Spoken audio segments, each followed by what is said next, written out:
Chapter 5 of For Greater Things, the Story of St. Stanislaus Kostka. School Days. Vienna was a great city, even in those days, since for a long time it had been the residence of the Roman emperors of the West. It was a Catholic city, though even in 1564, little more than 40 years after Luther's revolt, the Lutherans in the city had begun to be quite numerous. The Society of Jesus had been founded in 1540, only 10 years before Stanislaus was born, but it had spread quickly.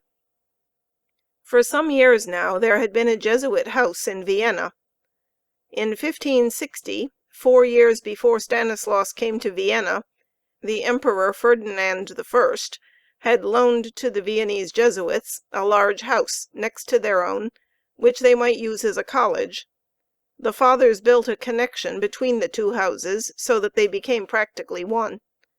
Here they received boys from the city, from the country round about, even from Hungary and far Poland. Here Stanislaus took up his residence. It was a simpler, less formal sort of school than we are perhaps accustomed to.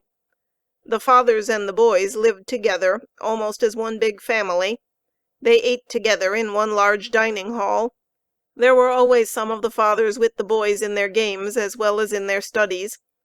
It was a very pleasant place, and a very good place. In those early days of Protestantism, Catholics, even Catholic boys, felt that they were in a fighting situation. The attacks upon the old faith woke new courage and devotion in those who remained faithful to the Church of the Ages. And so, filled with that spirit of loyalty, that new earnestness which the times called forth, and living under the example of the simple manly piety of their Jesuit teachers, it is no wonder that the boys in the College of Vienna were an unusually good set of boys. They had their regular classes in languages, mathematics, and such science as the age knew. Latin was then the language of all educated people in Europe, the language of courts, the common meeting ground of all nations. Many a time, both in those days and later, a noble proved his rank and saved himself from mischance by the mere fact that he spoke Latin. It was not a dead language then, as it is now. It was in current use.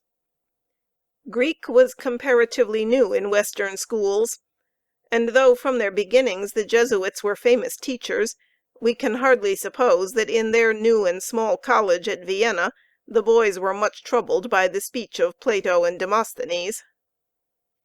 Of their games it is hard to know much at this late day. Sword play and bouts of a soldierly sort were common enough. These boys were almost all of noble birth. Most of them perhaps looked forward to the army for their profession. So they held mimic tournaments, and played games in which they hurled lances through suspended rings. They shot with bows and arrows, and of course they had matches in running, jumping, and wrestling. We know that Stanislaus did uncommonly well in the schools. He was quick, had a good memory, and was too sensible to be lazy. And though the writers of his life say nothing about it, we are quite sure that he excelled in games and sports also. For one thing, he was a general favorite, esteemed by all his fellows, and that must mean that he was one with them in their play. For another, he was naturally no dreamer or moper, but the jolliest, cheeriest sort of boy.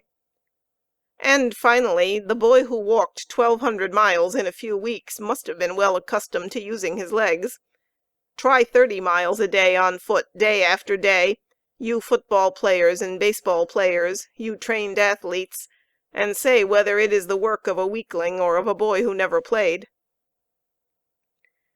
But it takes more than success in studies and in games to account for his great popularity with the other college boys.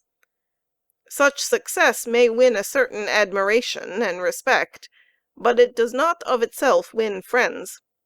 And Stanislaus had pretty nearly everyone for his friend. To do that requires other gifts, gifts of character. Everybody liked him because he had such gifts.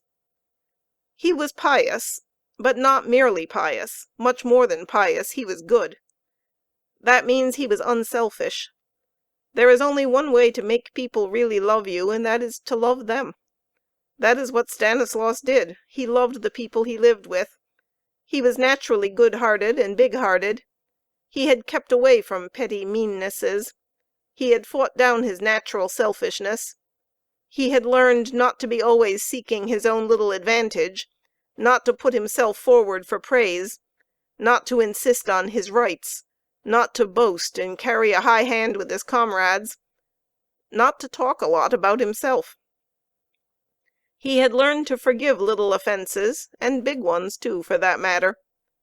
He knew all about how our Lord had suffered and put up with things and forgiven those who hurt him.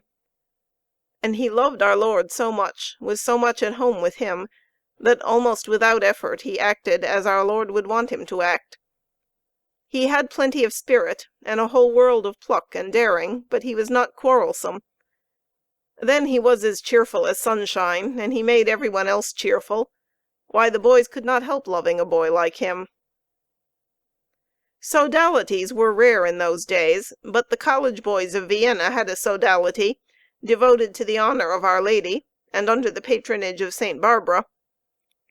At their meetings the sodalists in turn had to address their companions, give a little talk about the Blessed Virgin, or on some virtue, or the like. Whenever Stanislaus's turn came, the boys were all expectation. He was no older than most of them, indeed younger perhaps, but he had an older head. He had done more thinking than they, and a deal more praying. He had no false shame or babyish timidity. If he had anything to say, he was not afraid to say it. And he certainly had something to say.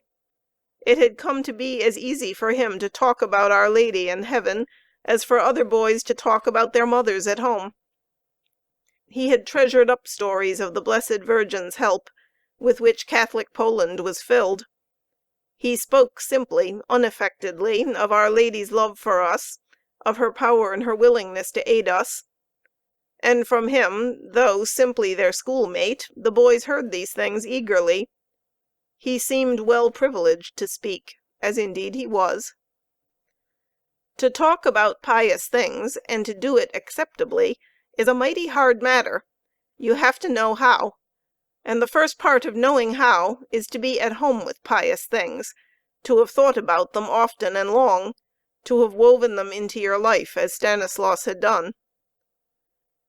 The trouble with us is that we live so far removed from thoughts of God, of his mother, that they never cease to be strange to us. We go blunderingly about mention of them, or we lack the courage to speak at all. But why should they be strange or remote? We are destined to live forever in heaven. We are the daily recipients of God's favors. We are sheltered, protected every way by Our Lady's loving care. The things that touch us most nearly are the things of the spiritual world. They are the most thrillingly important. They are the only really important things. We are not afraid to talk baseball or politics or business. Why be afraid to talk of God's power, his dominion over us, his love for us, our duties to him, the help he gives us, the reward he holds out to us? There is only one answer. We don't think enough about these things. There is only one remedy. Do think about them, as St. Stanislaus did.